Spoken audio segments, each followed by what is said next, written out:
Isla llamada Teatro, con Ed Reseña.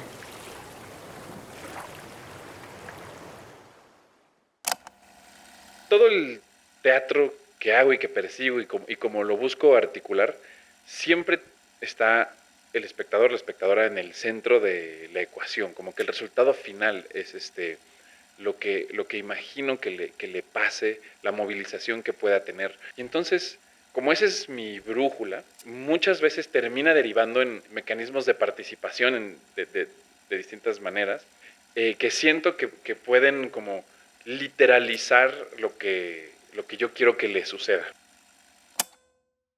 Gracias por entrar en esta isla. Yo soy Ed Quesada o Ed Reseña y en mi isla de la tecnología hay un Discman o CD player, un celular Nokia con el juego de la viborita y un disquete. Este es un espacio para hablar con creadoras y creadores del teatro mexicano. La voz que escucharon al inicio es la de David Gaitán, dramaturgo, director y actor con quien conversé del Mar es un pixel, obra que él escribe y dirige. Platicamos de cómo fue el proceso de escritura en verso, de su trabajo con el elenco y por supuesto de los temas de la obra, como la tecnología, el honor y el pertenecer o no a una lista, tanto para bien como para mal. Hablamos de dramaturgia y me contó del proceso de escribir las piezas que componen en primera persona. Ese recital escénico sobre víctimas de violencia y desaparición forzada en México, de cómo fue convertir esa investigación periodística en una serie de piezas escénicas. Rumbo al final hicimos un breve repaso por algunas de sus obras, como Antígona, La velocidad del zoom del horizonte, El lugar de la sombra y la brisa y Edipo, nadie es ateo. Sin más, es momento de entrar a la isla de David Gaitán.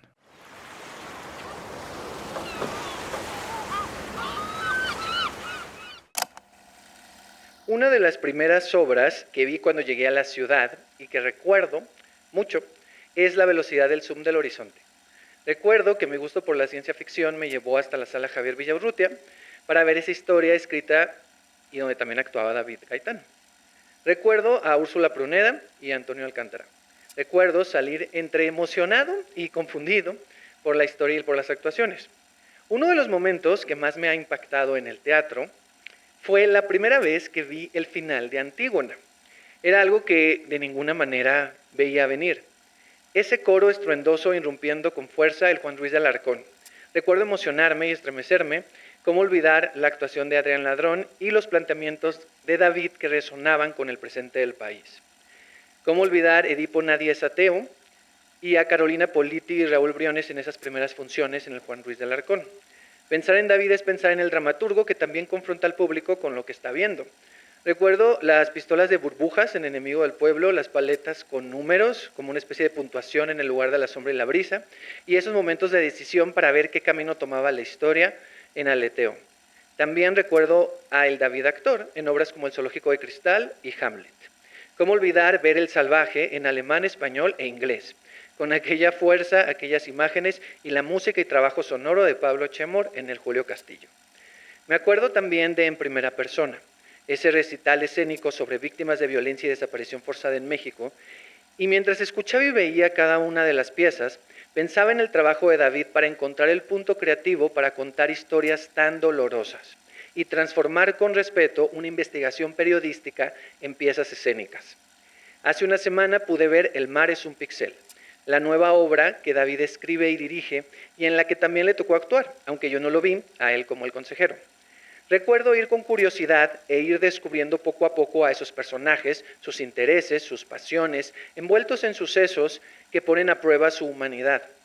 El mar es un pixel me hizo pensar, inevitablemente, en la IA, en las redes sociales, en la cultura de la cancelación, en la funa, el hate, como le queramos decir, y en un montón de cuestionamientos alrededor de esos temas. Recuerdo emocionarme, confundirme, pero también reír y salir sorprendido, con más preguntas que respuestas. Algo que me resulta interesante del trabajo de David es su capacidad para crear imágenes, y nuevamente aquí, en este mar, lo hace. Hoy nos acompaña en esta isla llamada Teatro, David Gaitán. Hola Ed, encantado, muy hasta conmovido de tu introducción, muchas gracias. No, gracias a ti por estar acá y bueno, bienvenido a esta isla. Gracias. Empezamos con esta pregunta que yo suelo hacer, que es, si hubiera una isla, David Gaitán, o sea, si vieras tu vida como una isla, ¿qué cosas que a ti te representan estarían en esa isla? ¿Qué se podría ver, qué se podría tocar, oler, comer, leer, escuchar? Pues siento que quizás sería una isla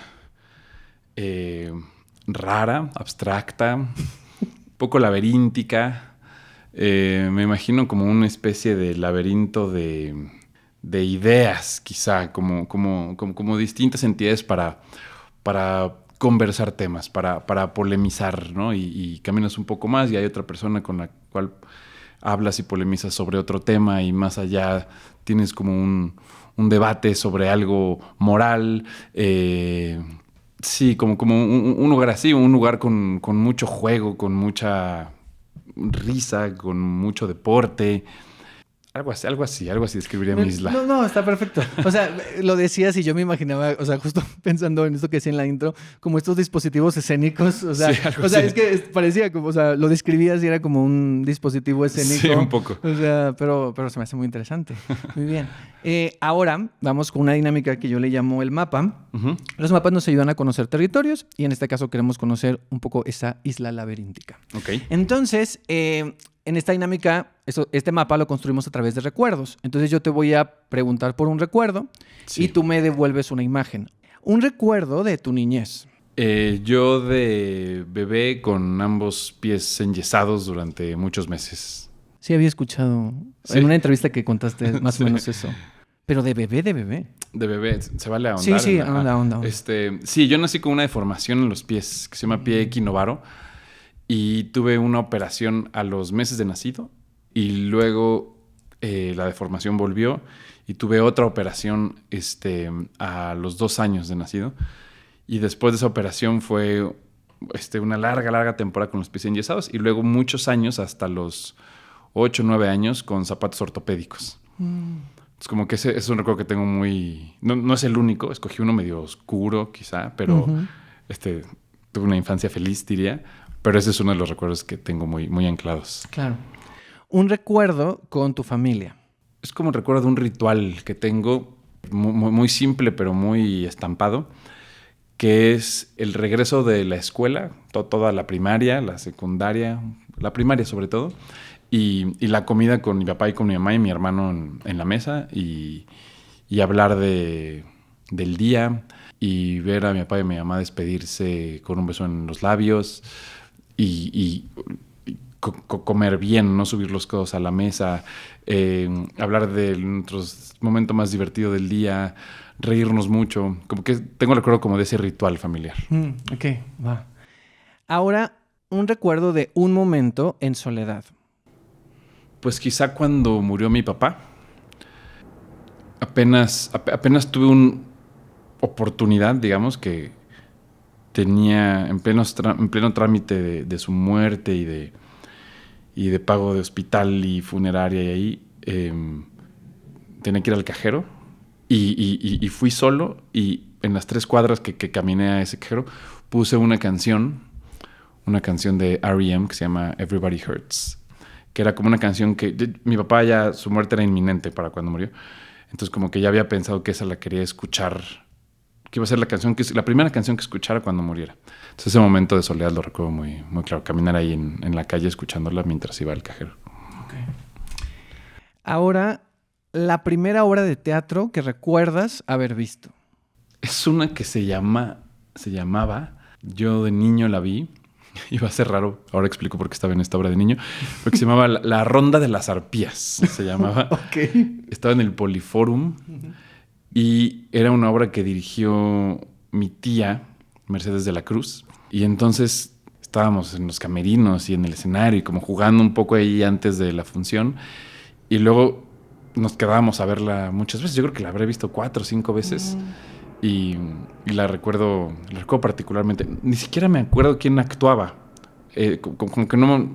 Que creo que eran actrices de cierto renombre en la época, pero no tengo ni idea. Como que no era ahí el encanto. Era más bien esta especie de patio circular que es el Teatro Poliforum, o era el Teatro Poliforum. Y esa la recuerdo mucho. Pero no por una huella teatral propiamente, sino más bien una huella de convivencia. No, justo. Y normalmente cuando hago esta pregunta, luego hay gente que la contesta como algo que les marcó, pero a mí me interesa más como este recuerdo que tú tienes del fenómeno, ¿no? Sí. O sea, de ese fenómeno de convivencia que a veces uno cuando pregunta por las primeras obras no recuerda exactamente ni de qué iba ni cosas, pero a Sí. veces tienes imágenes, sensaciones y cosas sueltas, ¿no? Sí, en efecto. Ahí tengo esa. Tengo también otra... Estoy tentado de decir Cats, pero no es como la famosa de Broadway, sino como un montaje. Igual era un montaje de gatos nada más. Aunque había muchos gatos que salían por todos lados. Y el recuerdo como de pedir y conseguir de la mano de mi mamá, que si me dejaban asomarme atrás para ver por dónde entraban los gatos, ¿no? O sea, como un poco ver la escenografía por Claro, atrás. ver el truco, sí. Sí. Ese recuerdo también lo tengo. Va. Para cerrar este mapa, un recuerdo del momento o momentos donde decidiste estudiar teatro. Tengo dos, creo. Uno en la preparatoria, en donde estábamos después de haber dado una función del taller de teatro, en esa conversación que ahora gozo mucho, ¿no? Y es felizmente habitual, que es como la conversación post-función con el equipo sobre todo lo que sucedió en la función, sobre todo desde un lugar lúdico, salvamentos, errores, omisiones, extrañamientos en la butaquería. Estábamos como en esa conversación de ese tipo con el taller de teatro de la prepa, después de la obra que habíamos hecho. Y como recordar así como, ay, esto está muy bien, esto me divierte mucho.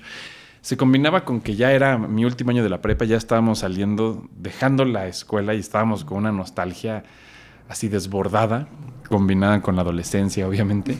Y entonces era que nos vamos a extrañar y no quiero irme y me quiero quedar, o sea, como todo esto. Y me acuerdo de pensar que el teatro ahí era parte importante de eso. Pero yo ya tenía muy, muy decidido que quería estudiar, más bien que iba a estudiar, y lo deseaba también, por supuesto, que iba a estudiar psicología. Entonces, como que siento que ahí decidí que no estaría mal hacer algo para que el teatro continuara en mi panorama. Y entonces después entré al círculo teatral al tiempo que estudiaba la licenciatura en psicología. Y mi segundo momento es una sesión en el círculo teatral, una clase con Alberto Estrella, en donde sí, creo que estábamos como caminando por el espacio, como algún ejercicio más o menos común, y él nos iba diciendo cosas, común y fantástico, pues, ¿no? Él nos iba diciendo cosas y que dijo una frase así como de, y en este momento reconozcan que este es el lugar en el que quieren estar y que aquí son felices. Es decir, como algo suena ahorita así fuera de contexto medio manipulado, pero no lo viví así. Como que siento que hablaba de otra cosa, que sea de alguna ficción, y yo como que se me reveló en la realidad esa afirmación. Y unos días después dije en mi casa que quería dejar psicología para estudiar actuación. Entonces como que ese es un momento que recuerdo importante. ¿Y cómo lo tomaron cuando les dijiste? Porque Pues, tus papás son psicoanalistas, ¿no? Psicoanalistas. Mi papá ya murió, como decía. Pues sí fue psicoanalista. Mi mamá es psicoanalista. Mis tíos psicoanalistas. Generalmente como en la comunidad teatral, por la figura de mi abuela sobre todo, se asume que vengo, y no es que sea mentira, pero como que vengo de una familia totalmente metida en el teatro y no realmente. Mi círculo íntimo tenía poco que ver con el teatro. Mis padres, mis tíos psicoanalistas, mi hermano estudiando psicología también en ese momento. Entonces, el que quería irme para allá, pues fue una sorpresa en casa. Tuvo momentos de mucha oscuridad esa conversación en casa. Afortunadamente en ningún momento como que se condicionó mi decisión, como que siempre al final del día era de, pues, harás lo que tú quieras hacer. Pero siento que mi papá y mi mamá, sobre todo mi papá, estaba muy ilusionado con que iba siguiendo sus pasos en la psicología. Y el abandono, digamos, profesional, vocacional que implicaba esa decisión, él lo resintió mucho durante unos años y eventualmente lo abrazó también. Pero fue recibido con preocupación, incluso por mi tía, mi abuela, que estaba en el teatro. También diría que les preocupó de entrada, como un poco la pregunta, pero ¿por qué? ¿Por qué quieres venir para acá? Porque, sobre todo en mi adolescencia, aunque tengo recuerdos de infancia que tienen que ver con el teatro, en mi adolescencia estuve lejos del teatro, la verdad. Volví con los talleres de la prepa, pero por ahí toda un lustro, por lo menos, que no vi obras que además ahora son así como íconos y que me las perdí, ¿no? no sé, muchas obras de Margules, de Gurrola, obras como Carta al artista adolescente de Martín Acosta, ¿no? Que es un hito y que yo estaba en ese momento de mi adolescencia, cuando la obra estaba floreciendo. Pero fue unos años que me alejé por completo del teatro, como que no estaba en mi horizonte para nada. Entonces, cuando decido volver, sí fue mucho desconcierto en mi casa, de que quisiera irme a un lugar que se percibía como exótico, precario, riesgoso, falta de estabilidad. No negaría ninguna de esas afirmaciones. Justo te iba a decir eso. Lo es todo eso, pero también es muchas otras cosas que en casa no lo veían. O sea, también es un territorio de una libertad muy particular, de una expresividad muy única, de unas alianzas muy fuertes, de una vida mucho más llena de vínculos que...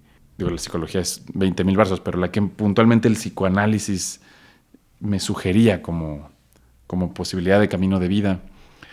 Y bueno, evidentemente no me arrepiento de la decisión. Eso te iba a preguntar.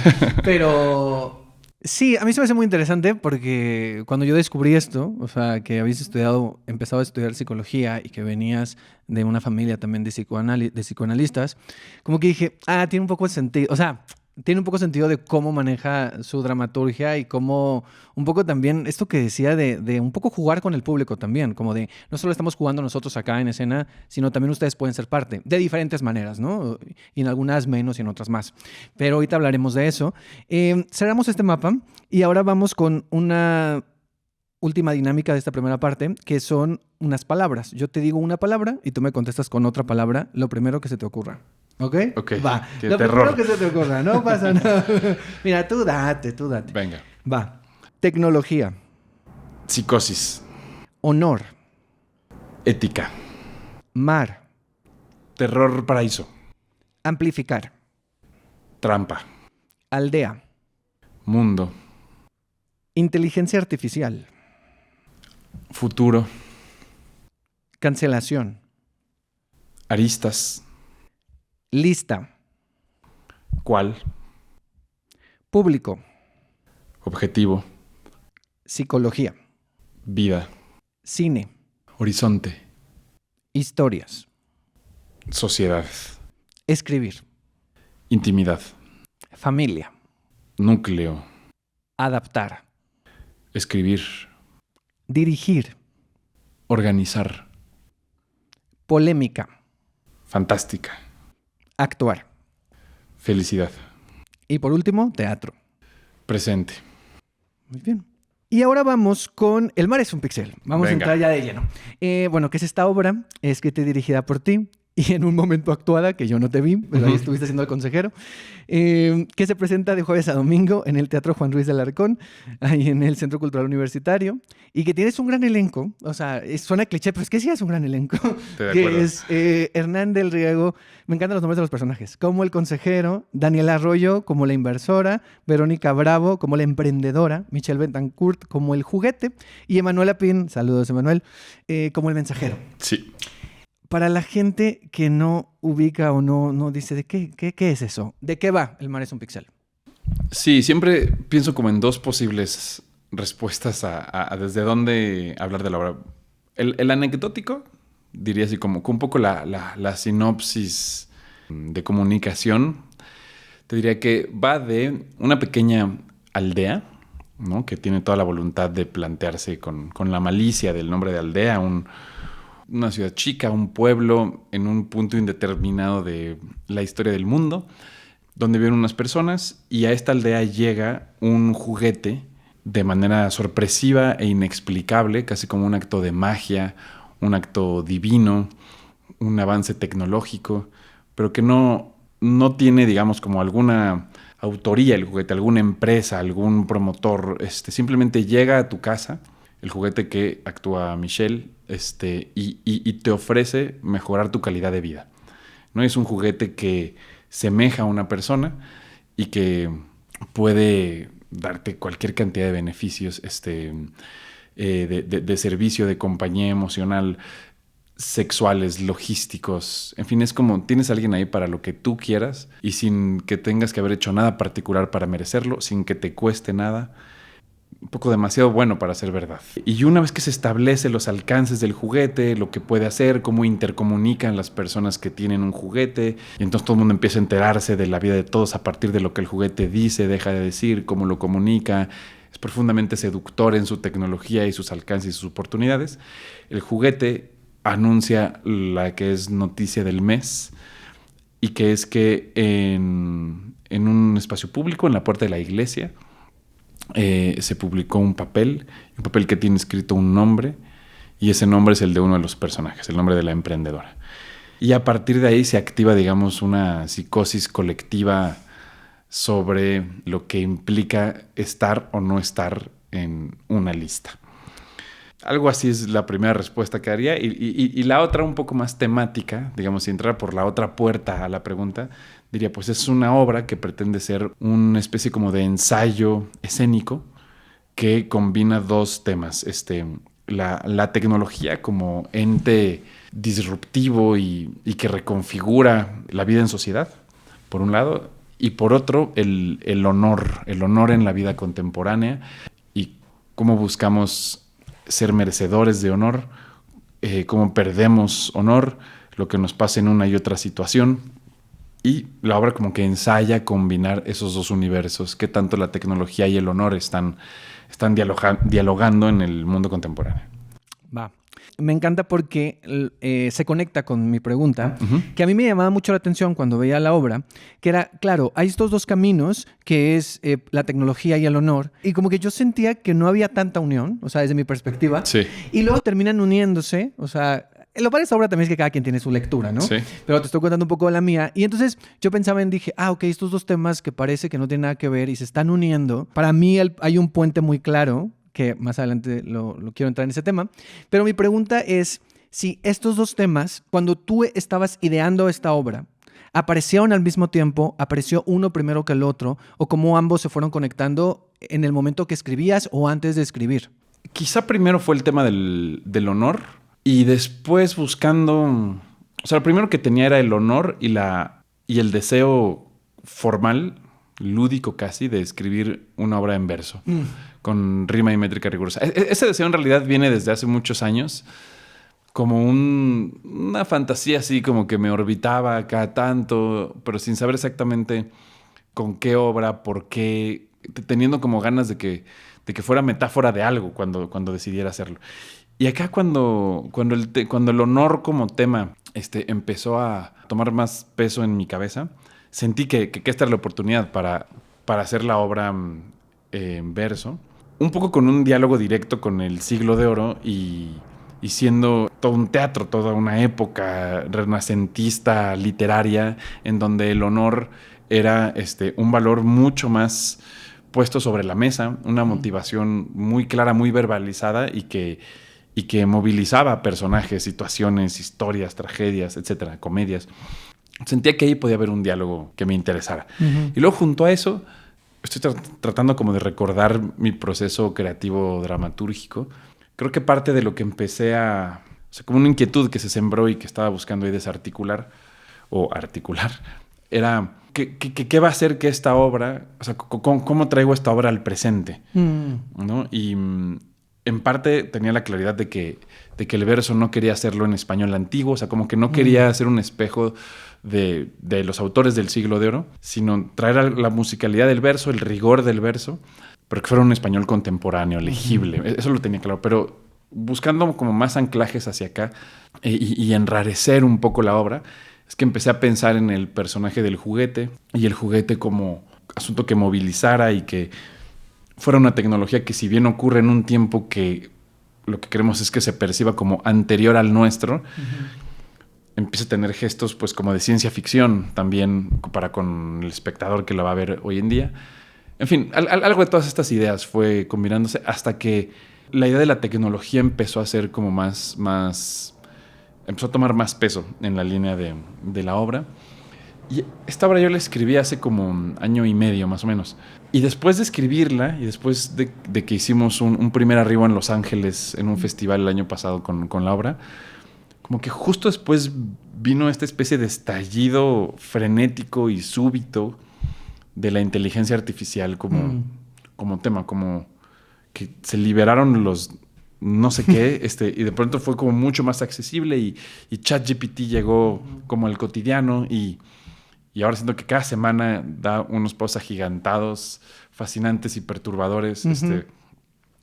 Y la obra como que empezó a dialogar con el presente de un modo que anticipábamos poco cuando recién la escribí, pero que terminó volviéndose uno de los temas pues nucleares del montaje. Claro, y que es inevitable, o sea, la función que yo estaba al lado, cuando se acaba la obra, había gente que decía, que yo escuché a dos espectadores que decían como de, maldito ChatGPT. O sea, como que es inevitable por el presente, o sea, que el juguete lo relacionemos con ChatGPT o lo relacionemos con Alexa o lo relacionemos con la inteligencia artificial, ¿no? Sí. Pero obviamente también representa justo todos estos elementos que mencionabas en tu respuesta, tienen que ver con un poco la temporalidad y cómo tomar y cómo cada avance tecnológico ha irrumpido de alguna manera, ¿no? O sea, la idea de los teléfonos que están en escena, ¿no? Por ejemplo. Sí. O sea, todos estos elementos están ahí como para hablarnos de algo que ha ocurrido y que ocurre y cada vez de maneras más perturbadoras, por así decirlo, ¿no? Sí, yo creo que la tecnología, o sea, los gestos tecnológicos que reconfiguran el mundo siempre son inevitablemente perturbadores. Siento que siempre se genera una sensación de que son un poco diabólicos, de que hay que evitarlos, de que hay que frenarlos. Y parte de eso, pues, es, digamos, pues un aferrarse al mundo que se conoció, ¿no? Generalmente hay como una división que tiene que ver con lo generacional, ¿no? Que las generaciones de cierto momento en adelante rechazan lo nuevo. Es casi un lugar común esto. Y las generaciones más jóvenes abrazan lo nuevo porque es lo que va a reconfigurar su vida. O sea, creo que podemos discutir en retroactivo de si ciertos avances tecnológicos han beneficiado o perjudicado a la humanidad. Depende a quién le preguntes, depende cuál sea el beneficio que veas. Y creo que algo así está pasando con la inteligencia artificial, ¿no? En donde quizá en el mundo de las artes la sensación en lo general es mucho más de pánico, de freno, de rechazo, de temor a la sustitución, de volvernos irrelevantes, sí, de mucho miedo en general, ¿no? Y si bien yo me identifico con eso, también me identifico con una voluntad de no querer ser la persona que rechaza lo nuevo, ¿no? Y es un diálogo con mi propia vida, mi propio momento de vida, mi propio temor a la muerte y mi propio aferrarse a la vitalidad y a la juventud, supongo. Ahorita siento que es el primer gesto tecnológico en mi vida que me toca sentir esta dualidad de, híjole, ¿esto está bien o no? Porque con el internet como que lo celebré sin filtro y cuando veía gente que estaba suspicaz, como que me parecía que era una necedad. Sí. ¿No? Y hablando con mis padres, con mis abuelos, pues siempre hay un descubrimiento que es eso. La televisión era medio diabólica en unas casas y al mismo tiempo era fantástica en otras. Y hoy ni siquiera nos lo cuestionamos, ¿no? Claro. La consumimos, la vemos más o menos, ¿no? O el teléfono, como mencionabas, que hacemos como ese guiño en la obra. O cuando se inventó el tocadiscos, pues la gente pensaba que era el fin de la música, ¿no? O el cine, el fin del teatro. Porque antes la música solo se escuchaba en vivo y escucharla... O sea, me imagino el acto como de magia oscura que era de pronto tener música en tu casa sin músicos.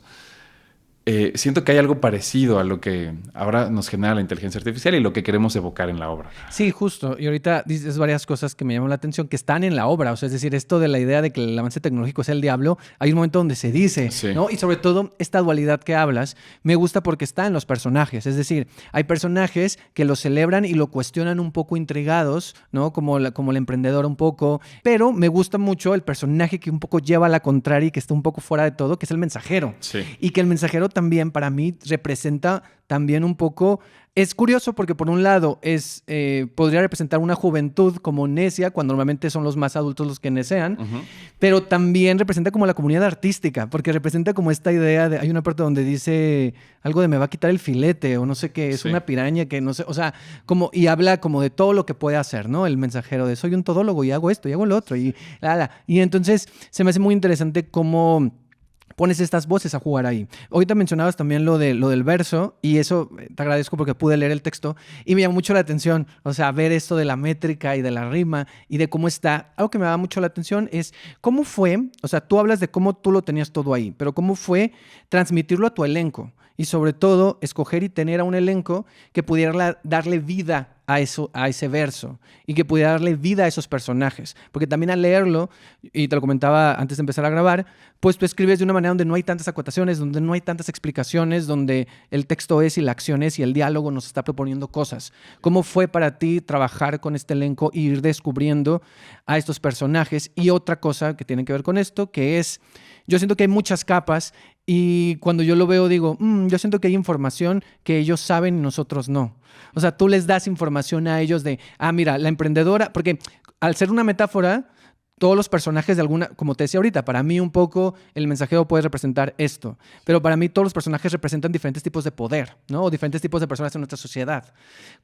Repito la pregunta, ¿cómo fue el trabajo con ellos? Y hay algunas pistas de información que para nosotros no es necesario tener, pero que para ellos sí. Bueno, de entrada diría que fue una gozada trabajar con este elenco. Son todas personas no solo talentosas, sino además como muy, muy fascinadas por la conversación, por el diálogo, por abordar los grises en torno a los temas, que es una pulsión también que yo comparto y promuevo además, ¿no?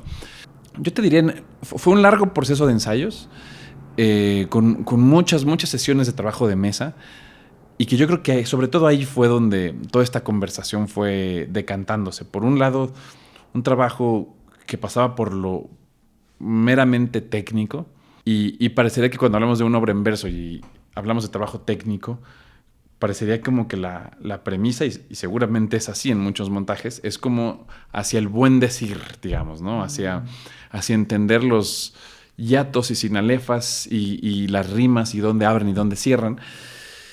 Y acá el trabajo técnico, curiosamente, era como para alejarnos de gestos o rasgos que en la actualidad pudieran percibirse como académicos o academicistas. Y entonces, por ejemplo, la versión que tú leíste es la versión, digamos, que tiene las estrofas y la rima y métrica legible. Pero los libretos con los que trabajaban los actores, estaban impresos doble. Entonces, una era la versión, como las estrofas. Y tenemos otra versión que era toda a renglón seguido, como una obra de teatro, digamos, normal, en prosa. El mismo texto, nada más con Sí, menos espacios. Renglón seguido. Sí, exacto. Y la sensación que teníamos es que era mucho más útil trabajar con esa, porque yo les decía, no se preocupen en dónde caen la rima o en dónde se separan las sílabas. Eso, yo ya hice ese viaje de manera absolutamente metódica escribiéndolo. Ahora olvidémonos de eso, confiemos en que el lenguaje atenderá la musicalidad que necesite atender, pero analicemos la obra como si fuera una obra escrita en prosa y actuémosla así y frenemos y aceleremos donde lo necesitemos a partir del sentido, no a partir del gesto formal, ¿no? Porque sí había un impulso como de frente a un ejercicio formal tan barroco como es escribir una obra en verso, hay como un impulso actoral de honrar la obra, ¿no? Y entonces, mientras la voy actuando, te voy comunicando cómo esto rima con aquello, y nos vamos armando, ¿no? Y entonces como ir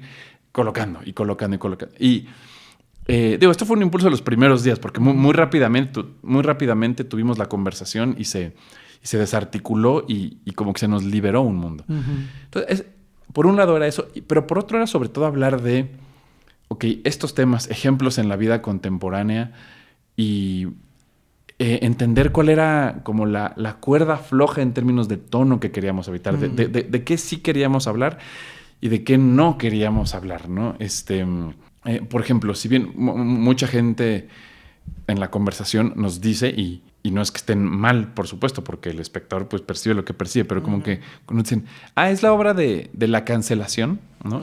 Y como que al interior decimos, no realmente. O sea, no somos ingenuos de que ese es un tema que, además de que es un tema, digamos, como que orbita de manera muy intensa el imaginario de todos, es un tema con el que la obra dialoga, pero nos gusta más pensar que se trata de la relación psicótica que tenemos todo mundo como sociedad frente a las listas, ¿no? Pero sí frente a las listas a las que no se quiere pertenecer, pero también frente a las listas a las que sí queremos pertenecer, ¿no? Y sobre todo cuando queremos pertenecer a una lista y nos damos cuenta que no estamos en ella, ¿no? Que no fuimos invitados a ese evento, que no nos metieron a ese grupo de WhatsApp, que no estamos en esa junta, que no dialogamos con estas personas, que no nos nominaron al premio, que no estamos, que no nos dieron la beca, que no entramos al festival, que no me invita a trabajar tal persona y a otros sí. En fin, hay una relación con la idea de las listas y del pertenecer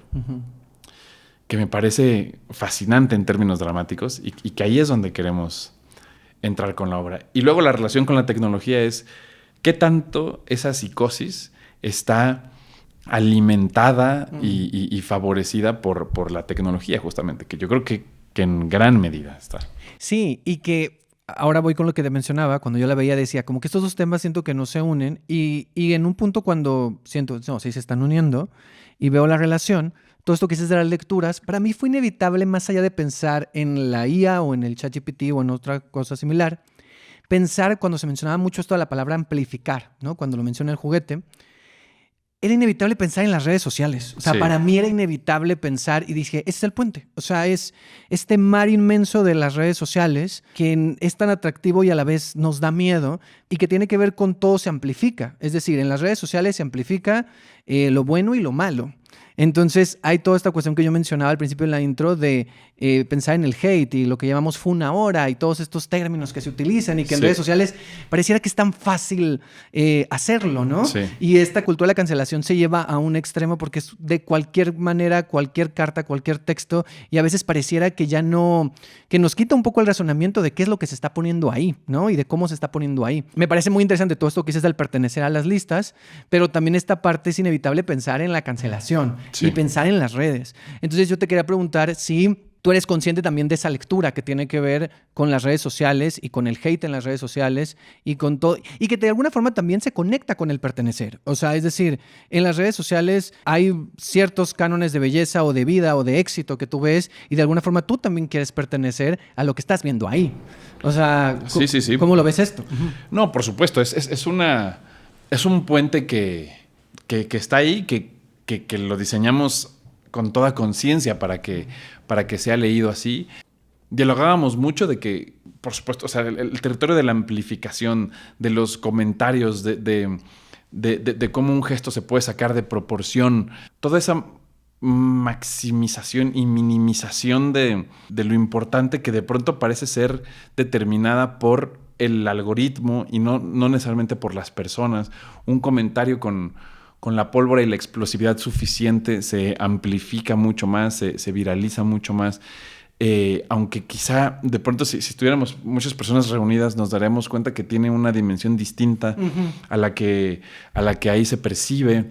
Entonces este extraño filtro que como bien mencionas de pronto nos hace querer pertenecer a un círculo de hegemonía física, por ejemplo, ¿no? Y cuando algo en el sistema nos dice sí perteneces, es una sensación de honra y de oportunidad muy particular, muy artificial, pero que existe.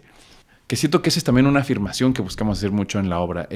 Siento que las redes sociales como tema, el internet, las redes sociales, ahora la inteligencia artificial, llevan circulando en la conversación y en la vida pública, no sé, 15, 20 años, poco más quizá. Y siento que al principio en ciertos círculos más o menos académicos, intelectuales, certificados, como que poner una fuente de internet era visto como muy menor. Las redes sociales como tema, como que era como que de un plumazo se hacía a un lado, diciendo, no, eso es artificial, eso no existe, la realidad es más importante, ¿no? El asunto es que, aunque sepamos que hay algo artificial, es una especie como de tercer plano. En el lugar de la sombra y la brisa teníamos una escena sobre esto que estoy diciendo, pero una especie como de tercer plano que sí incide y modifica la vida de las personas y la emotividad de las personas y la autoestima y la posibilidad de acceder a un puesto de trabajo o que te lo quiten, justa o injustamente, depende a quién le preguntes, por supuesto. Pero la reconfiguración ciega, acrítica de nuestra vida a partir de entregarnos a una tecnología que es juguetona, seductora, chistosa y lo que damos, lo que ganamos y lo que perdemos. Esa es la conversación que nos interesa. Y claro que las redes sociales, la funa, las ganas de tener la palomita azul, yo qué sé, las distintas listas que se generan, pues esa es como la carne de cañón con la que queremos trabajar en la obra. Sí, y creo que eso llega al público. O sea, creo que estas diferentes capas llegan. Ahorita mencionabas algo que me llamó mucho la atención, que era que tenían claro como qué cosas querían comunicar y qué cosas no. O algo así dijiste ahorita. Sí. O sea, y te hago la pregunta. ¿Qué cosas quieres comunicar y qué cosas no con esta obra? Sí, activar la conversación de la pregunta, ¿qué tiene que ver honor y tecnología? Y poner a las personas a conversar sobre eso. Ahí hay una fascinación muy particular. También el hecho de qué estamos dispuestos a hacer hoy por hoy en aras de mantener nuestra reputación limpia, en aras de mantener nuestra honra impoluta. ¿Cómo nos pondríamos frente al riesgo de estar en esa lista y en esa funa? ¿Y qué estaríamos dispuestos a hacer por evitar estar en esa funa? O por volver a ese imaginario en donde fuimos señalados y rechazados. A veces acciones, incluso faltas de honra, con tal de no estar en una lista que nos quite la honra. Y en fin, como empezar como a pervertir un poco estos valores, el estímulo y respuesta de este asunto, el juego con la posverdad en el que vivimos hoy en día y que también es uno de mis temas fetiches además, pero que está puesto ahí sobre la mesa en esta obra. Esas son las conversaciones que nos entusiasma tener, ¿no? Y junto a eso también conversaciones artísticas, estilísticas, de forma. ¿Por qué los telones que diseña Mario Marín? ¿Cuál es la metáfora entre... Digo, que es esto que voy a decir como nuestra motivación, ¿no? Como de una obra sobre la tecnología, una obra casi como una especie de ciencia ficción analógica, pero con un dispositivo teatral que remite a la teatralidad casi decimonónica, ¿no? Que es ocultar, revelar, telones que suben, telones que bajan, dónde están las cosas, esconder, vuelven a aparecer, cambios súbitos, o sea, como una teatralidad muy, muy puesta sobre la mesa en un mundo en donde estamos hablando de un futuro que nos inquieta, como que algo en ese contraste nos interesa. Sí, justo ibas, o sea, para ir cerrando, iba justo a ese tema que tenía que ver con lo visual y con, o sea, te preguntaba esto de cómo fue con el elenco construir los personajes, pero también darle vida a ese universo, porque lo lees y yo no me imaginaba todo lo que ya ves luego en escena, ¿no? Sí. Entonces, cuando lo ves en escena, sí es esto que dices, ese contraste por este juego con los telones, con lo que se revela, todo esto que estás diciendo, yo lo vi y decía, porque tardé en entrar y dije, creo que ya sé por dónde va. O sea, y me resulta muy interesante eso y también el diseño sonoro, ¿no? Sí. O sea, toda esta cuestión de jugar con la idea del teléfono, de jugar con dispositivos sonoros que nos den diferentes tipos de texturas y diferentes tipos de voces y que nos den, y que jueguen con esto de la voz y de quién está hablando realmente por nosotros. O sea, hay como muchas lecturas ahí. Para ir cerrando ya, tengo una pregunta que no la hice yo, es una pregunta de alguien de tu elenco. Y la pregunta Ya es... imagino de quién. Sí, ya sabrás, seguro. Dice, yo que he visto tus 3 alter egos en ficción, dramaturgo, director y actor, ¿cuál es el que te apasiona más particularmente en esta obra? Es que mira, te voy a dar una respuesta que tengo más... Confieso que la tengo un poco prediseñada ante esta pregunta, que no es la pregunta que tú me haces o que plantea Emanuel. No, que es la pregunta de actuar, dirigir o escribir, ¿no? Que te la han dicho muchas veces, seguro. Me la hacen mucho y me gusta tener la oportunidad de responder lo que te voy a decir con toda su explicación. Es que es como que desde hace unos años decidí un poco como renunciar a esa pregunta, si es que cabe la expresión. Ok. Porque o sea, puedo hablar largo y podemos entrar ahí si tenemos tiempo, por supuesto, como de cada una de las áreas y lo que sea, cómo se me va la vida en cada una de esas tres, ¿no? Y le sumaría la docencia también como una cuarta. Pero siento que en el momento en el que yo digo, aunque en el fondo de mi intimidad tengo muy clara la respuesta, y te la puedo decir fuera del aire, Ok. aunque tengo clara la respuesta, pero en el momento en el que yo la articulo, como que siento que activo en quien me escucha una conversación que esa sí no la quiero activar, hablando de lo que queremos activar y no queremos activar. ¿Qué no quieres activar? La conversación que no quiero activar es, o sea, yo te digo, y voy a poner un ejemplo, no, lo que más me gusta es escribirla, o dirigirla, o actuarla, la que sea. Siento que activo la conversación como de una especie como de competencia contra mí mismo. Ah, de si eres mejor dramaturgo que director o que actor o De que... que no, a él le gusta más esto, pero es mejor en pero esto. es mejor en esto. No, es mejor. No, es que esto no lo hace también. Y de pronto activo una conversación que prefiero no activar. Prefiero no activarla incluso contra mi propia persona, porque evidentemente es un mundo, pues, o sea, yo habito este cuerpo y esta cabeza y demás. Cuando estudiaba y cuando empecé a hacer las primeras obras, era una conversación que sobre todo con gente de generaciones arriba de la mía, que me haya dado clases, o en críticas a mi trabajo que leía, o en fin, como que sentía que había una premisa muy clara frente al hecho de, o sea, como una suspicacia a priori frente al hecho de combinar roles, ¿no? Y como, bueno, pero si dirige, entonces actuar no. O si hace escenografía, o sea, porque aplica para... Sí, para para muchos. otras Si hace escenografía, sospecho ahora que quiere dirigir una obra, ¿no? O si actúa, como que también hace iluminación. En fin, como que hay unas convenciones que en el imaginario siento que la comunidad, y todo esto son puros abstractos, pero como que tendemos a separar, tendemos a sospechar, ¿no? De alguien que lo hace. Y esa sospecha a priori siento que hace mucho daño a todo, ¿no? Y no hablo de un mundo feliz utópico donde todos nos damos palmaditas en la espalda solo porque sí, pero siento que determina la mirada sobre una pieza artística, ¿no? Porque uno ya va con ganas de corroborar que la propia suspicacia es cierta. Entonces uno pone un sesgo que a cualquier obra le va a afectar. Entonces siento que si yo te respondo, o respondo a esta pregunta de ¿qué prefieres, escribir, actuar o dirigir? En esta obra. Yo sé que es en esta obra y entiendo esa especificidad.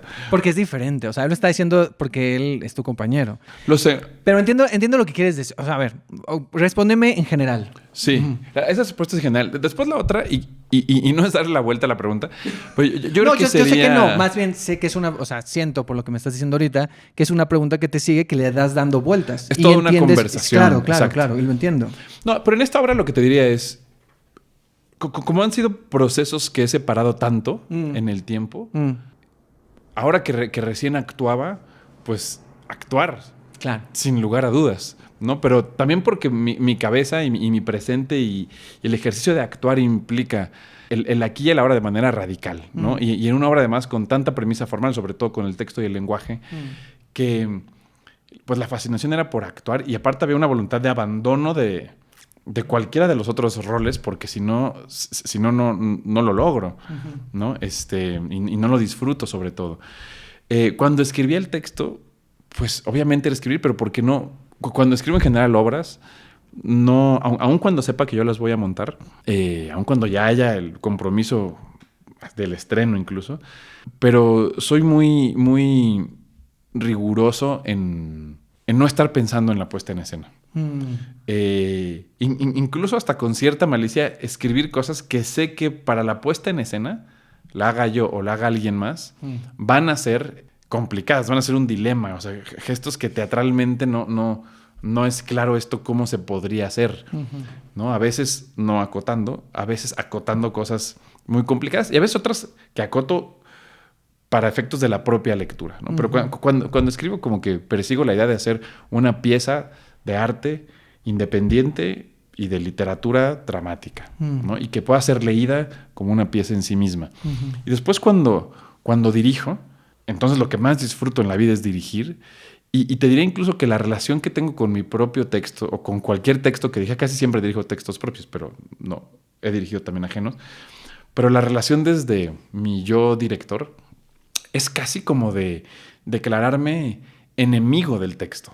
Que lo digo, por supuesto, con un espíritu lúdico esta expresión, pero la diferencia que quiero plantear es, busco no ser obediente al texto, sino desafiante al texto y decir, ok, el texto ya está diciendo esto, pero con la puesta en escena o con la intención, o si frenas aquí, entonces también podemos decir todo esto, y entonces empezar a construir un universo tonal, actoral, construcción de personajes junto con los actores, el espacio, la música que es de Andrés Mota, hace rato que es un artista increíble, director, músico, diseñador sonoro.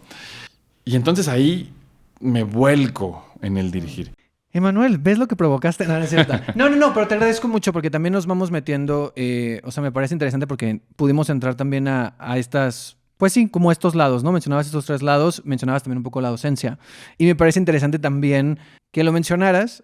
Y para ir cerrando, ¿qué preguntas sigues teniendo referente a la obra y a los temas de la obra? Empiezo por la segunda. Pues diría que tengo desde el principio y a la fecha muchas más preguntas que respuestas. Es un lugar muy, muy hecho esto que acabo de decir, pero es muy cierto. Digamos, la intención de hacer la obra responde más a la voluntad por poner sobre la mesa mis preguntas y compartirlas y compartir la conversación que por tratar de decir, ya entendí algo y lo quiero compartir, ¿no? O tengo cierta claridad que quiero compartir. Que hay otras obras que pueden seguir ese impulso, pero en esta... certeza sobre el tema, pues pocas, ¿no? Tengo certeza de que me inquieta, de que hay dilemas ahí, de que hay conversaciones que creo que es saludable socialmente hablando tener. Esas son las certezas que tengo y las que quiero comunicar. Pero después del honor, lo que te puedo decir, pues que me importa, que me rige, que de las listas que soy tan víctima como cualquiera de ellas. Yo creo que todo mundo tiene ciertas listas a las que aspira. Habrá otras que nos den igual, por supuesto, pero siempre hay una lista a la que queremos pertenecer. Yo, por ejemplo, felizmente entré a la lista de tu podcast, ¿no? Bueno. Que me honra mucho. No, gracias, bueno. No, pero todo mundo tenemos claro, espacios a los que queremos pertenecer, espacios a los que nos da terror pertenecer. Siento que ese territorio ahorita es mucho más compartido y me doy cuenta que es tan... sigue determinando tanto nuestro presente que la experiencia de quien lo ve, generalmente el foco se carga hacia ella, como hacia la lista negra, ¿no? Y el terror y lo que pasa y la funa y el hecho de que la obra como que lance un poco de luz sobre una hipótesis de cómo puede ser esa experiencia, creo que también es un valor de la obra. Eso sobre los temas. Y sobre la obra en particular, pues mira, es una obra que le seguimos moviendo a la fecha, ¿no? De cuando tú la viste a como está ahora, por ejemplo, te diría, a ver si te meto las ganas de volver ahí. O sea, pero el final es radicalmente distinto. Ok. No, es otro final directamente. Oh, wow. No, ya. Sí creo que me la vendiste un poco, sí, No te la vendí. No sé si tengo oportunidad, pero... Claro, porque a mí de las cosas, o sea, y no creo que no lo dije en la intro, pero a mí tus finales, en general de las obras, me gustan más visualmente de lo que resuelven algo. O sea, como que hay algo visual que parece que termina de cerrar, pero hay como muchas cosas ahí abiertas. Sí. Y aquí siento que pasaba lo mismo.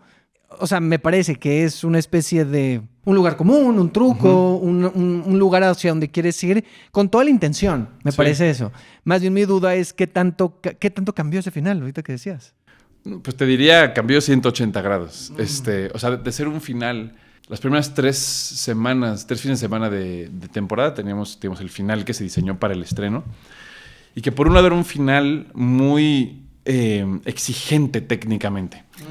Entre máquinas de humo, luces, audio, algunos cues muy específicos.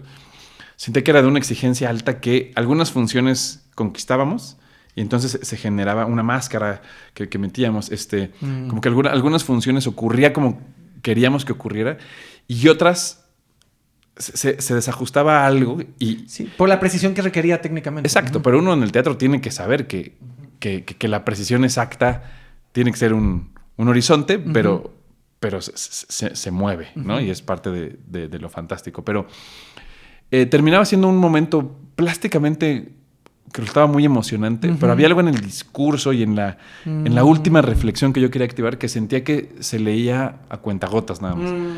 Entonces, hay finales que con toda conciencia me gusta hacerlos abiertos a la interpretación, a veces, digamos, con un gesto abiertamente hacia el territorio onírico incluso. En Edipo Enemigo Nedis del ateo. Pueblo, Edipo Nedis ateo, los elefantes. Ajá, los o sea, elefantes, ajá.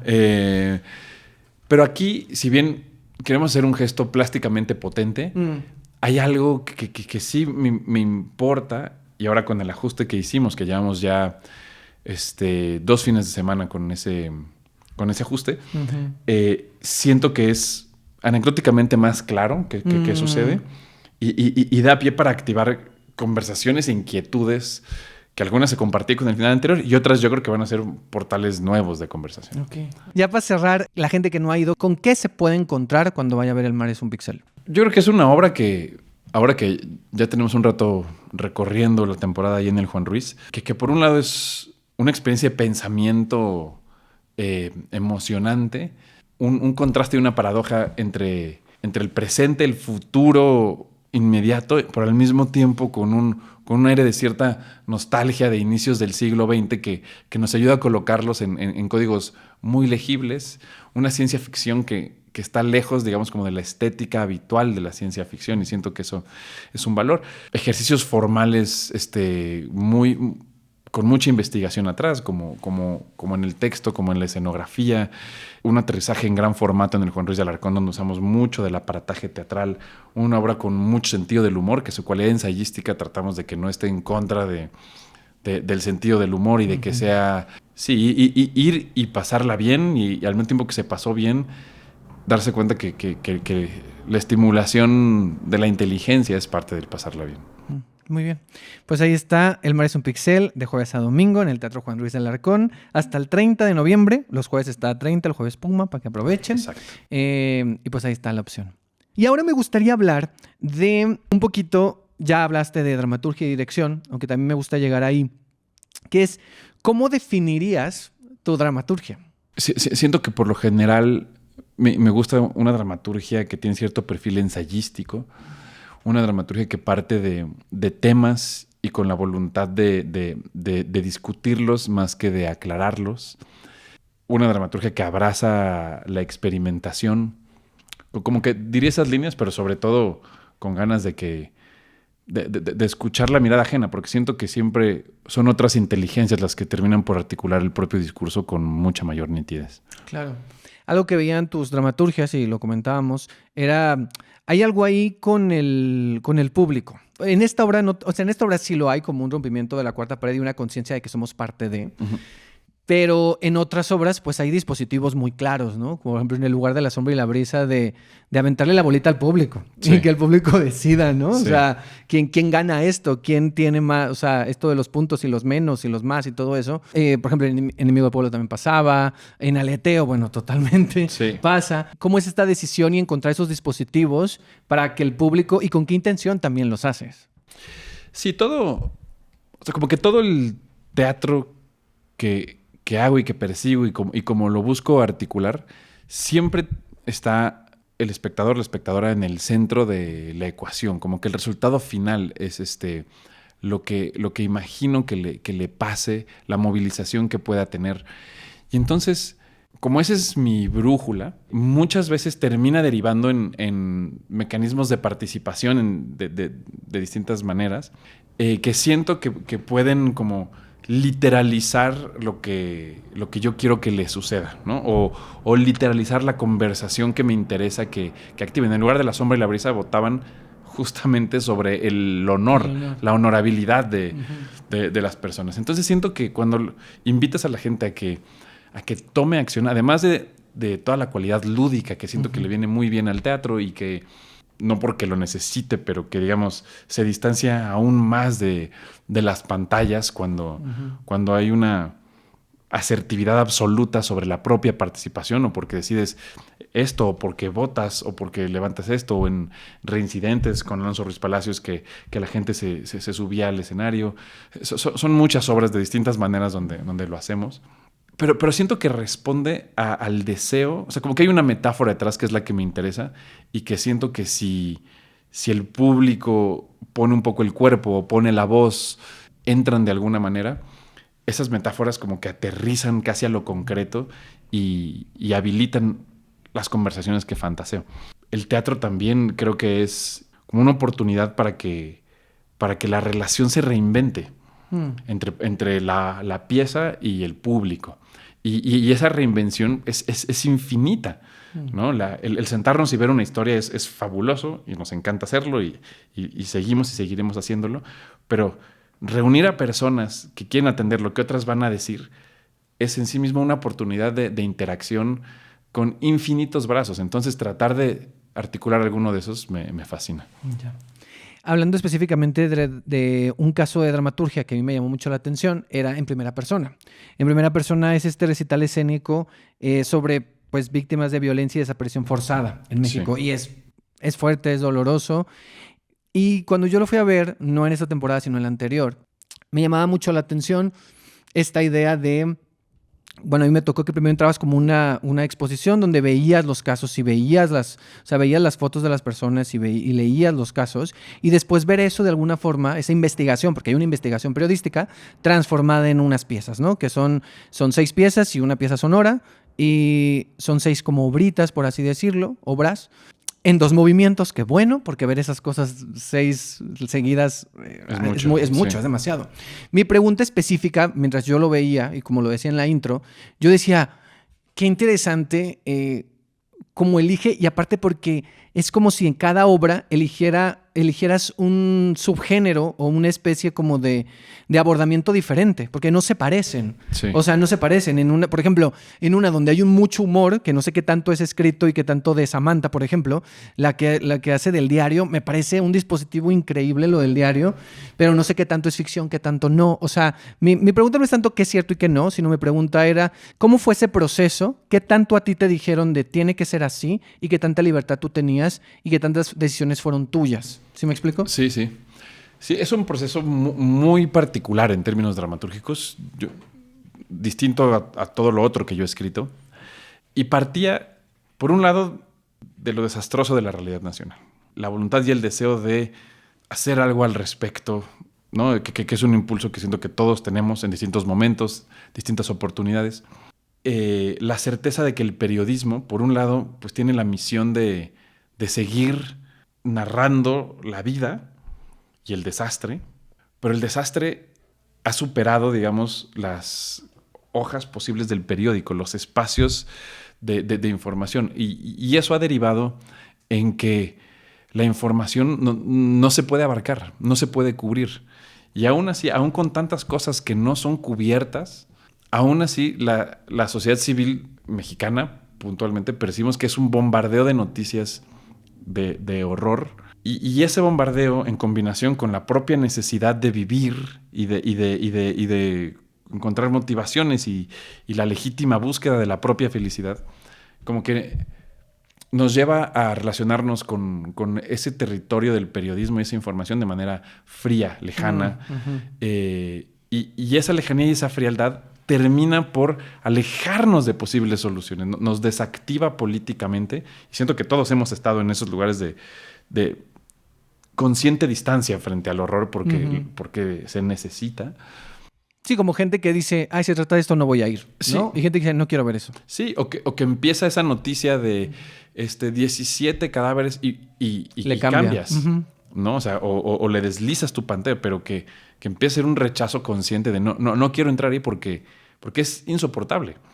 Entonces, bueno, frente a todas estas certezas decíamos, ¿qué podemos hacer para rehabilitar el puente de la empatía para con lo que está pasando en el país, ¿no? Y entonces el teatro entró a la conversación como una opción a propósito de, entre las muchas definiciones que se podrían decir de teatro, una de ellas puede ser, el teatro lo que busca y lo que persigue es un puente de empatía, ¿no? Entonces, con todo ese antecedente, se tuvieron conversaciones de la idea de llevar a un escenario casos reales. Se eligieron los casos entre una infinidad de posibilidades buscando una serie de criterios que no fuera contra un gobierno en particular, que no fuera de una causa en particular, que se cubriera, digamos, más o menos un abanico de distintas violencias de Estado, del narco, de la policía, a migrantes, a mexicanos. Y cada uno de esos casos hay un equipo de periodistas muy destacados de lo mejor del país, especialistas en derechos humanos. Entonces, cada uno de los casos lo tomó un periodista particular. Entonces, actualizan la investigación, porque todos son casos que ya había material, pero se actualiza la investigación al punto jurídico actual. Se hacen entrevistas con los familiares de las víctimas en este momento. Y, en fin, esas actualizaciones, cada caso entrega una carpeta de la investigación actualizada. Cada periodista entrega una carpeta de su caso actualizado, que eran unos documentos como de entre 50 a 70 páginas, digamos. Por caso. Por caso. Y ese material es el que me entregan a mí, y yo tomo la información de esas carpetas para escribir las obras. Y un poco mi criterio era, por supuesto, había un ejercicio que sigue habiendo de un equilibrismo muy, muy, muy consciente y muy delicado de que nada o sea, el teatro tiene mucho que es entretenimiento, que es espectáculo, que es show, que es diversión, ¿no? Que es efecto. Entonces, que para estas obras no tuvieran nada de eso, tanto como pudiéramos, ¿no? Y eso fue un criterio desde la dramaturgia, desde la dirección, lo es en la actuación. Y se nota, ¿eh? En la iluminación. Sí, yo también creo que hay una está bien logrado. solemnidad y un respeto de que sí sales diciendo, o sea, no sientes que viste. Es que es raro, o sea, yo salí como de, o sea, sí es teatro, pero no es un espectáculo, Sí. pero no es entretenimiento. Hay un respeto por lo que se está diciendo. Sí, el objetivo era como, vamos a hacer un homenaje a las víctimas. Y, el hecho de nombrarlas Sí. y de dejar estos momentos al final con las fotos, me parece súper importante. Sí, a mí también fue decisiones de Alita, de Mauricio, de todo el equipo creativo que me parecen también muy, muy acertadas. Y yo dramatúrgicamente lo que hacía era, ok, voy a contar esta historia. Estaba la premisa de que fuera en primera persona, pero no necesariamente escribí todas las obras así.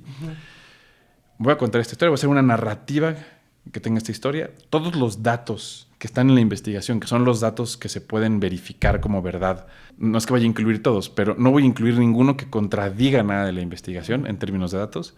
Y luego los espacios intermedios los escribo con una conciencia de ficción, pero buscando hacer que la realidad funcione, buscando que el tono esté en el lugar adecuado, que por supuesto es la empatía, la narración del hecho y la subsecuente denuncia y indignación, desolación, todo lo que provocan estos casos por sí mismos.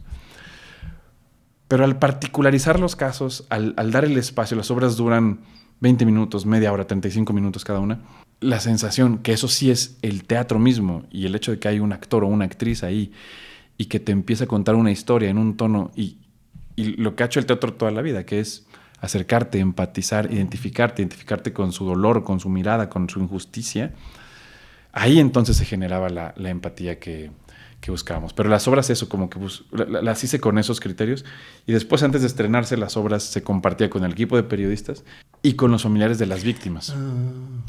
Y esperábamos mucho la réplica de los familiares de las víctimas, porque es algo que en otros procesos, o sea, si Netflix hace un documental de algo, no firman un contrato y chao, ¿no? Y luego ellos toman decisiones artísticas, documentales, que dicen, aquí nos importaba mucho ese paso. Y en algunas obras nos daban algo de réplica, que podía pasar desde detalles de, es que él a su pareja le decía de esta manera, no de esta otra. Lo cambiamos, ¿no? Y lo ajustamos. O, yo qué sé, algún dato que en la investigación acabó estando mal y nos verificaban y ajustábamos. Pero la verdad que fuera de algunos detalles como estos, la respuesta fue de mucha gratitud y de sentir que se hacía un homenaje de otro orden, no solo a su familiar, sino a la causa y a lo que está pasando. Y este objetivo de reactivación de la empatía y activación o reactivación política, yo creo que se ha ido logrando muy bien. Por supuesto que verlas es un golpe, pero como también hay una serie de criterios artísticos que hacen que la experiencia sí tenga una sofisticación, no sé si es la palabra adecuada, pero tenga un tamiz distinto a una investigación periodística. Como que eso siento que sí amerita la convocatoria, amerita la asistencia. Hay unas que tienen sentido del humor, que está planteado desde la dramaturgia, pero luego llevado con mucha delicadeza por Mauricio y por el elenco. Y al final del día siento que se asiste a una historia, se atiende a una curva dramática Y por supuesto también con la exposición que sigue estando ahí y demás, como que nos aterriza en la necesidad de hacer algo, que finalmente la mejor versión del teatro didáctico, la versión brechtiana del teatro didáctico, creo que tiene ese objetivo, que se genere un silogismo después de ver esto y diga, si esto es así y esto es así, entonces yo tengo que ir y buscar hacer esto. Claro. La realidad es muy desastrosa y la necesidad por tomar distancia es muy urgente, pero también lo es lo otro. Entonces, en ese diálogo nos metemos. Sí, ya está ahorita en una nueva temporada que está corriendo, que está de viernes a domingo en el Centro de Exploración y Pensamiento Crítico SEX hasta el 23 de noviembre. Entonces, para la gente que apenas va a ir, y esto me parece importante decirlo, son 6 obras divididas en 2 programas, en 2 movimientos, que es el movimiento 1, que son 3, y luego el movimiento que son las otras 3. Y bueno, la experiencia son la pieza sonora que está ahí presente, ¿no? Exacto. La pieza sonora que está con unos audífonos como parte de la exposición, en video y con audífonos. Y como dijiste, el viernes es un bloque. Ajá. El sábado es el segundo bloque. O sea, a las 8 el viernes, a las 7 el sábado. Y el domingo se presentan los 2 bloques. 5 y 7, ¿no? A las 5 y a las 7. Okay. Y sí, es duro. Mucha gente con toda voluntad y conciencia quiere ir el domingo para hacer el recorrido completo y tener el tour de force. Y hay gente que lo agradece y lo celebra. Yo las vi por separado. Sí. O sea, yo lo preferí ver por separado. Y cuando salí de la primera dije, qué bueno que las vi por separado. Sí, o sea, sí. porque dije, no, o sea, entiendo el punto. Y está bien, ahí cada quien lo puede elegir como quiera. Sí. Porque puedes decir, prefiero verlo separado o de una vez todo, Sí, ¿no? sí. Entonces, ahí decidan. Es entrada libre, pero hay que registrarse. Entonces, en las redes ahí yo estoy poniendo el link para que se puedan registrar todavía y para que puedan ir a los 2 movimientos, o si quieren ir a uno también está bien. Y ahí está la opción. Ahora quiero hablar un poquito, vamos a hacer una actividad. Venga. Donde yo te digo una obra y tú me dices una imagen que te acuerdes de esa obra. Perfecto. ¿Va? La velocidad del zoom del horizonte. Me acuerdo de cómo nos miramos después de la primera función, siendo que era una obra tan extraña y que teníamos muy poca claridad de cómo iba a percibirse. Después de la primera función que nos dimos cuenta que la historia pasaba, que se seguía, que la respiración del público nos acompañaba, termina, recibimos el aplauso en el Foro El Bicho. Salíamos algunos a la calle y otros al restaurante antes de volver al segundo aplauso, y entre el primer y segundo aplauso como que nos dimos como diciendo, sí jaló, ¿no? Sí jala la obra. Uh-huh. Y regresamos como para el segundo aplauso y ya los rituales del estreno. Pero ese momento me acuerdo mucho como de una verificación, como decir, esta obra puede estar bien. Y luego nos dio mucha felicidad y ahora está a punto de filmarse la película. Eso te iba a preguntar. Había escuchado rumores, sí, pero no sabía si era cierto. Porque yo sé que volvía, pero yo pensé que volvía al teatro. No. Están las 2 cosas en camino. La película, dirigida por Jesús Magaña, está a punto de empezar a filmarse este mes. Ok. ¿Y se puede adelantar el elenco, no? Sí se puede porque Jesús lo ha hecho en sus redes. Es un elenco distinto. De hecho, de la obra actuando, estamos 2 actores en otros personajes. Ajá. Uno, yo soy uno de ellos, y Raúl Villegas es el otro. Ok. Y el elenco, digamos, como de los 5... Perdón, voy antes. El guión lo escribimos entre Jesús Magaña y yo. Ajá. Y es una historia que parte de la obra, pero está en otro territorio. Está en otro territorio. ¿Pero se va a llamar igual o no? La velocidad del zoom, parece que va a ser el nombre. La velocidad del zoom. La velocidad del zoom. Okay. Y está Arcelia Ramírez, Luis Alberti, Ana Valeria Becerril, Germán Braco y Daniel Tovar son los principales. Verónica Bravo. Yay. Bueno, sí. ¡Ay, qué padre! ¡Qué padre! Muy bien, muy bien. No, está bien, me encanta. Vamos con la siguiente en esta dinámica. Antígona, un recuerdo. Tengo el recuerdo, aplica para varios sets, pero de estar ensayando con el coro de jóvenes tebanos en distintos países. Eso era un ensayo muy padre. En Chile, en Uruguay, en Colombia, en Alemania, en España. Ese ensayo que siempre era con 50 personas, montarlo en un par de horas porque la función ya iba a ser, porque estábamos de gira, era de una euforia muy particular, y luego irnos a celebrar coro y compañía después de la función, ese recuerdo lo tengo muy, muy claro. Va. Edipo Nadie es ateo. Pues es que ahí la imagen que tengo es de mi papá, porque es la obra como que escribí en diálogo con la muerte de mi papá. Entonces, aunque no la vio, hay una carta que lee el mensajero que particularmente me conecta. Digo, le escribí con esa voluntad, que habla sobre alguien que le cuenta a Edipo que su padre acaba de morir. Quizás esa carta la escogería. Ok. El lugar de la sombra y la brisa. El proceso de investigación con el elenco, muchas risas. Ahí en el horno hicimos todo el montaje. Muchas risas y mucha conversación muy cargada sobre lo que decíamos, lo que queríamos decir, cómo lo decimos, el riesgo, lo hacemos, no lo hacemos, los cambios. Pero ahí la convivencia con el elenco la destacaría mucho. Y por último, el salvaje. El salvaje, pues la aventura de hacer teatro en Alemania es muy memorable, de conocer una posibilidad de acercamiento a la cultura, al teatro, a la creación, a los procesos, que nos es muy ajena aquí, por presupuesto, por inversión pública en la cultura, por entender la cultura como gesto de vanguardia política, y tenerla ya, la experiencia de hacer teatro con un clima tan diferente, pero a la vez con todo el elenco mexicano que eran casi familia. Esa la atesoro mucho. Sí, que ahí, Paula Watson estuvo aquí en la primera temporada, en el 2023, y platicamos un poco. Yo vi la función del Julio Castillo. Sí. Y bueno, a mí me sorprendía mucho y le preguntaba a ella oye, ¿cómo le hacían? Porque la obra está o sea, tiene subtítulos todo el tiempo porque está en español, alemán e inglés. Sí. Y le dice, ¿tú sabes alemán? No, no sabía. Y entonces, y le dice, ¿David sabía? No, era todo en inglés. ¿Era todo en inglés? Todo el diálogo era en inglés. O sea, los procesos, la dirección, las notas. ¿Y tú le escribiste en español o en inglés? Yo le escribí en español. O sea, es una adaptación de la novela de Guillermo Arriaga, El Exactamente. Salvaje. Ajá. ¿Tú le escribiste en español? Yo le escribo en español, pero desde que le escribo, ya le escribo consciente de que iba a ser dicha en 3 idiomas. Ok. Entonces se hace una traducción al inglés y se hace una traducción al alemán. Ok. Yo desde que le escribí, como que dije, lo que está de tal color es en este idioma, lo que está de tal color es en este, y lo que está de tal color es en este. Ok.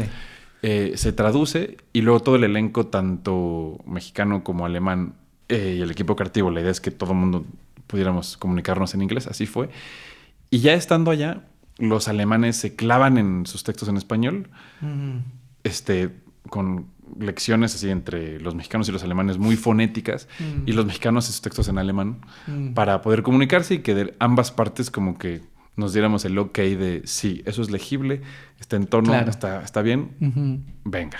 Claro. Fue una aventura. Me imagino. Y bueno, para cerrar la entrevista vamos con las preguntas rápidas acerca del teatro. ¿Va? Venga. Respuesta corta. Un sueño cumplido en el teatro. Hacer teatro en Alemania. Un sueño por cumplir en el teatro. Hacer teatro en Asia. Wow. Un miedo de esta profesión. Perder vigencia. Algo que aprendiste en la escuela, en la ENAT en este caso, y que de alguna manera recuerdas y sigues poniendo en práctica. El rigor de cómo se hace teatro, la conciencia de que implica horas, implica puntualidad, implica repetición, y que ahí, al final de ese camino está la libertad. Eso es algo que aprendí en la ENAT. Cuando das clases, ¿qué te interesa comunicar a tus estudiantes? Que el teatro y la actuación es un espacio de libertad. ¿Qué tipo de teatro te gusta ver como espectador? Todo. El experimental, particularmente el teatro que dialoga con las ideas, pero también el que es, digamos, voluntariamente en pro del entretenimiento. Creo que lo que disfruto es el rigor. O sea, como cuando hay un trabajo bien pensado atrás, eso me da mucho gozo. Muy bien. ¿Cómo llevas la crítica, tanto positiva como negativa, hacia tus trabajos o las obras en las que has participado? Estoy pendiente de ambas, no me aíslo. La negativa siempre se queda haciendo muchas más reverberaciones en mi cabeza. Ninguna de las dos permito que modifique decisiones artísticas. Sin embargo, la conversación, la crítica con ciertas personas, un grupo reducido de personas, digamos, como con quienes mutuamente, colegas con quienes mutuamente nos conversamos del mutuo trabajo, ahí sí me interesa mucho, la persigo, la promuevo y permito que permee lo que me hace sentido en el trabajo, y ahí sí en las decisiones artísticas. Okay. Una cosa que podría cambiar en el teatro mexicano. Pues el presupuesto de las instituciones públicas para producción, los mecanismos de la convocatoria de FIARTES y FITEATRO, hacerlos mucho más democráticos, mucho más accesibles. Muy bien. Para terminar esta parte, algo que has aprendido, sí, o algo que has aprendido o que te ha abierto como la mente el hecho de dirigir en otros países?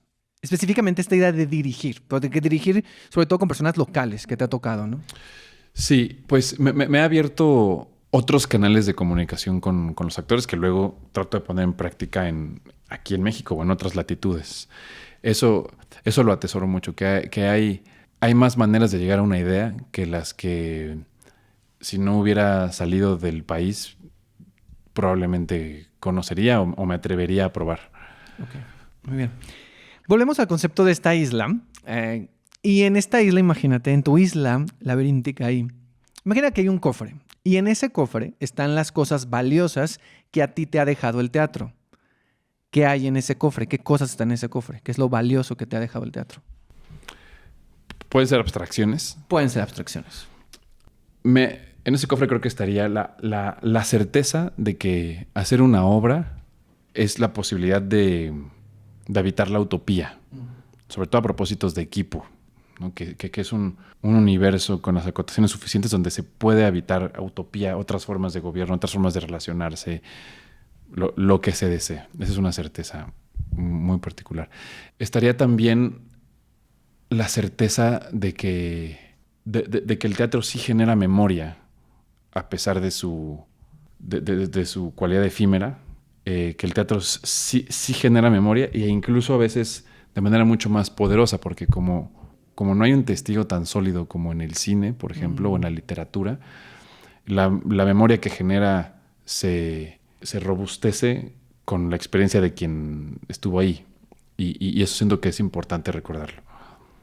Y la certeza de que el teatro, a pesar de todo lo que por etapas se puede padecer, se puede sufrir, de todas las angustias que puede dar, de todas las síntomas de precariedad a los que te somete en distintos momentos, a pesar de todo lo que no, es un lugar donde termino por encontrar la dicha.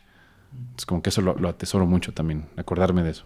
Bueno, y la última pregunta es que tú me hagas una pregunta a mí. Perfecto. Es tu momento. Me puedes preguntar algo que yo te haya preguntado, me puedes regresar una pregunta, puedes crear una nueva, algo que hayas intuido en esta conversación o en general. Es el momento.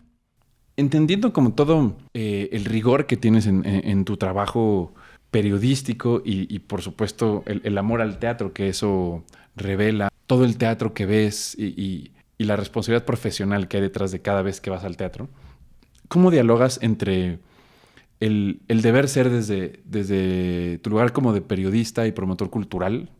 No sé si tú te definirías así, pero bueno, así. Permíteme definirte así. Entre el rigor como promotor cultural y tu gusto personal estético, que como cualquier persona, pues hay cosas que te gustan más que otras, obviamente. ¿Cómo dialogas ahí? Sobre todo cuando no coinciden. Me gusta mucho tu pregunta. Bueno, quiero hacer primero una aclaración y sí. Creo que nadie me había dicho promotor cultural, pero me gusta, me la voy a... Porque luego me dicen como crítico, pues yo no hago crítica, o sea, dicen tiempo reseñas y así, pero... Y esto de, bueno, yo no estudié periodismo, pero entiendo el utilizar porque hay un ejercicio periodístico en el hecho de la entrevista, porque es un género, o sea, puedo entender todo eso y no solo quería hacer como la aclaración, pero es algo que abrazo, ¿no? De alguna forma, porque son ejercicios que yo hago, aunque profesionalmente claro. No haya tenido esa formación como tal, ¿no? O sea, respeto mucho a la gente que estudió periodismo como tal, sí. Pero sí lo quería decir también como para ser claros en eso. Ahora, ¿cómo dialogo con esto que dices? Me parece muy interesante. En el episodio pasado justo, Noemí Espinosa me hacía una pregunta que tenía que ver con esto de qué pasaba cuando estaba en el teatro y veía obras que no me gustaban. Y entonces yo le mencionaba, le daba mi respuesta y la pueden escuchar, pero le mencionaba esto, que yo con el tiempo he estado aprendiendo a separar esto, o sea, a dialogar con esto de, ok, yo puedo ver algo, por un lado, que del gusto personal o que temática o que hay algo ahí con lo que choca conmigo, que no tiene que ver conmigo, que yo no conecto con eso, pero estoy aprendiendo a ok, pero hay estos valores. O sea, hay un valor, hay algo positivo en la dramaturgia, hay algo en la dirección, hay ciertos elementos, cómo está tratando el tema, cómo lo está hablando. Y a lo mejor yo no conecto con eso. Y también me pasa al revés. Cosas que yo digo, conecté un montón con esto, pero a ver, pero esto no funciona por esto, no funciona por esto, no funciona por esto. O sea, como que sí es un diálogo que yo hago. Sobre todo porque yo siempre estoy muy dividido entre el espectador niño, como un niño que llega y que dice, ay, a ver, ¿de qué se va a tratar la obra? Sí. Y en el otro de, a ver, voy a hacer una entrevista de esto, voy a hacer un video, voy a decir algo de esto. Pero sí, trato de dialogar, o sea, trato de ser muy consciente primero de estas diferencias. O sea, obviamente toda opinión es subjetiva, pues, pero sí es importante poder como hacer una disección de los elementos y una disección también de lo tuyo y de lo que está ahí y de cómo rebota contigo. Claro. No sé si me explico. O Sí, sea, sí. como que es un poco eso. No sé si respondí tu No, pregunta. por supuesto, con O sea, creces. Pero es un poco eso. O sea, Ok. pero te lo agradezco porque sí es un ejercicio que cada vez más trato de afinarlo. Te agradezco tu pregunta y te agradezco que hayas venido. ¿Algo que quieras decir para cerrar? No, al contrario, agradecerte a ti, reconocerte lo que haces con el teatro, por el teatro. Tener personas como tú, siento que es puro aire fresco para la escena, para quienes lo hacemos. Miradas especializadas y al mismo tiempo miradas nobles. Siento que es una rara avis que te reconozco, que te agradezco. Pues muchas gracias. Al contrario.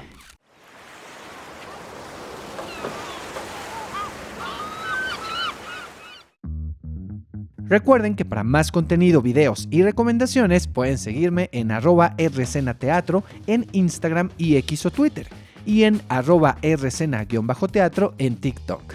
Ahí podemos platicar de qué les pareció esta conversación con David Gaitán y por supuesto si vieron El mar es un pixel. ¿Les gustó? ¿No les gustó? ¿Qué preguntas y conversaciones les despertó? ¿Qué les provocó? ¿Qué interpretaciones tienen de lo que vieron en escena? Porque sí es una obra que tiene varias capas e interpretaciones y la verdad eso me resulta bastante interesante. Es momento de despedirnos y dejar esta isla. Gracias por haber estado aquí. Nos escuchamos en un próximo episodio. Y si no, de seguro nos vemos en el teatro. Adiós.